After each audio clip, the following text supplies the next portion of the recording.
여러분 안녕하십니까? 광주 MBC 뉴스데스크입니다. 어젯밤 잠 못 이루시는 분들 많으셨죠? 광주 지역에서 올 들어 첫 열대야가 관측됐는데요. 무더위는 낮 동안에도 계속됐습니다. 밤부터는 비가 내리면서 무더위가 잠시 수그러들겠지만 비가 그친 뒤에도 덥고 습한 날씨가 계속될 것으로 보입니다. 이재원 기자가 보도합니다. 무더위에 지친 시민들이 하나둘씩 찾아드는 무등산 편백숲. 에어컨이 일상화된 도심과는 전혀 다른 모습이 펼쳐집니다. 시원한 나무 그늘 아래에서 고사리 손들은 자연의 풍경을 화폭에 담아내고 여기는 나무가 우거지게 있어야지 이거 그늘이 되어져서 좋아요.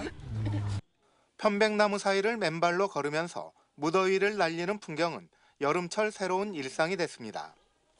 에어컨도 필요 없고 자연의 바람과 함께 쉴 수 있어서 그 공간이 쉴 수 있어서 너무 좋아서 오게 되고 사람들도 많이 오게 된 것 같아요. 연일 계속되고 있는 무더위를 피해 이른 아침부터 산을 오르는 시민들도 눈에 띕니다. 나무에서 나오는 피톤치드 먹고 마시고 사람들도 보고 여러 가지로 좋아요. 오늘 아침 광주 지역의 최저 기온은 영상 25.3도로 올 들어 첫 열대야를 기록했습니다. 무더위의 기세는 구름이 태양을 가린 낮에도 계속됐습니다. 광주와 전남 대부분의 지역에서 낮 최고 기온이 30도를 웃돌아 광주와 담양, 화순 등 4곳에서 폭염경보가, 나머지 시군에는 폭염주의보가 유지됐습니다. 밤부터 비가 내리면서 무더위의 기세가 잠시 꺾일 것으로 보입니다. 내일까지 광주와 인근 지역에는 최고 60mm의 비가, 남해안 지역에는 40mm의 장맛비가 쏟아지겠습니다. 하지만 시원함도 잠시, 비가 그치면 다시 기온이 치솟으면서 다음 주에도 덥고 습한 날씨가 계속 이어질 것으로 전망됩니다. MBC 뉴스 이재원입니다. 여수시가 운영하는 여수 영락공원이 내용을 겪고 있습니다. 지난해 직원의 공금 횡령이 적발됐는데 이 부패를 신고했던 제보자는 제대로 된 분리 조치도 받지 못하고 공적도 상사에게 빼앗기는 등 2차 피해를 겪고 있습니다. 최양지 기자가 보도합니다. 지난해 여수 영락공원에서 수납 업무를 하던 한 직원이 3개월 동안 1,300만 원의 현금을 횡령한 사실이 드러났습니다. 해당 사건은 영락공원의 또 다른 직원의 공익 제보로 경찰 수사까지 이어졌습니다. 그런데 전말이 드러나기 전 팀장인 최모 씨는 여러 직원들에게 사건 축소를 지시한 것으로 나타났습니다. 이미 사건이 마무리도 되지 않았는데 더 이상 조사를 못하게 멈추게 하고 500만 원을 받아놓은 거예요. 금액이 확정된 것도 아닌데.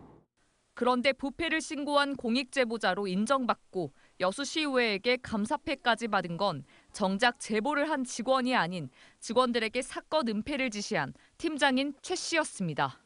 이러한 성실한 공직자 자세로서 의무와 책임을 다한 데에는 우리가 사기 진작에서 용기를 주자. 실제 공익 제보자는 이에 대해 문제를 제기했지만 그때부터 최 씨가 과중한 업무를 자신에게 떠넘기기 시작했다고 호소합니다.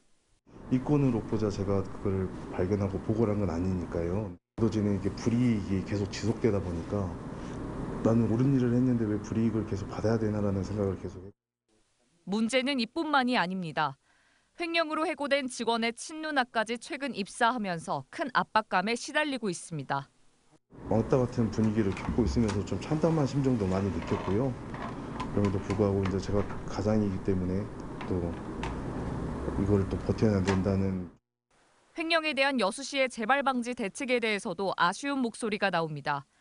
횡령한 직원은 화장비와 봉안비 등을 현금으로 받고 여수시에 축소 신고하는 수법으로 현금을 빼돌렸습니다.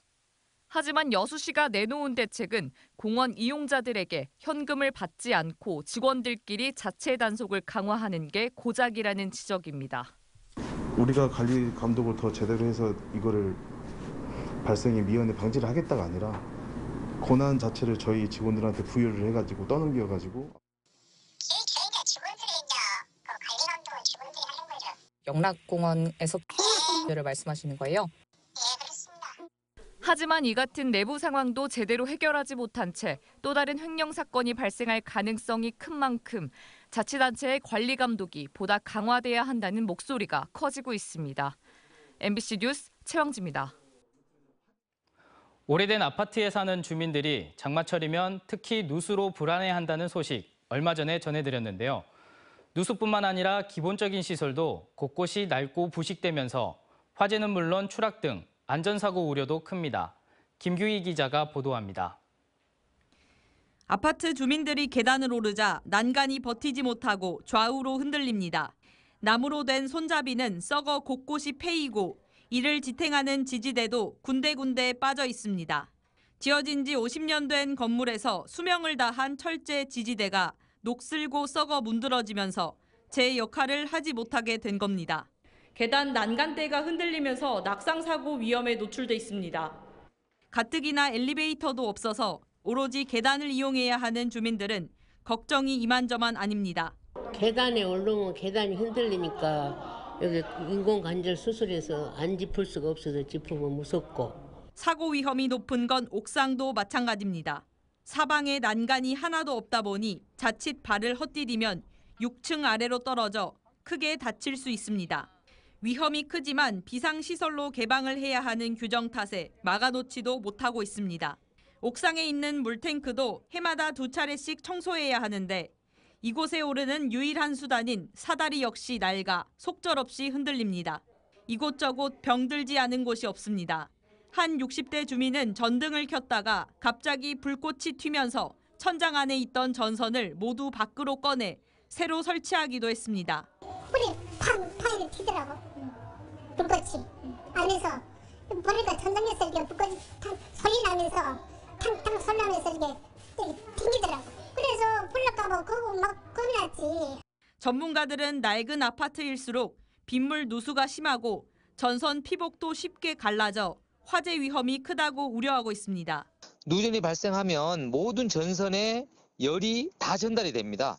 그렇기 때문에 벽 속에 있는 전선 전체가 피복이 녹으면서 순식간에 건물 전체로 확산이 될 수 있는 것입니다. 안전 사각지대에 놓인 노후 아파트 주민들은 하루에 고단한 피로를 풀 보금자리에서조차 마음 편히 쉬지 못하고 있습니다. MBC 뉴스 김규희입니다. 장성군이 동물보호센터를 부정하게 민간에 위탁한 사실이 전라남도 감사에서 적발됐습니다. 전라남도에 따르면 장성군은 2021년과 2022년 2차례에 걸쳐 동물보호센터 운영자를 선정하는 과정에서 정족수를 채우지 못한 심사위원회를 구성해 기준에 부합한 시설도 갖추지 않은 개인을 동물보호센터 운영자로 선정했습니다. 전라남도는 업무 담당자들에 대해 중징계 등을 요구하는 한편 위탁비 횡령 여부에 대해서는 경찰에 수사를 의뢰했습니다. 조선시대 왕명으로 간행된 첫 문집으로 광주시 지정문화유산인 도은선생집이 국가지정문화유산으로 승격했습니다. 언제 어디서나 내 손 안의 뉴스. 광주 MBC 뉴스 유튜브 구독으로 함께하세요.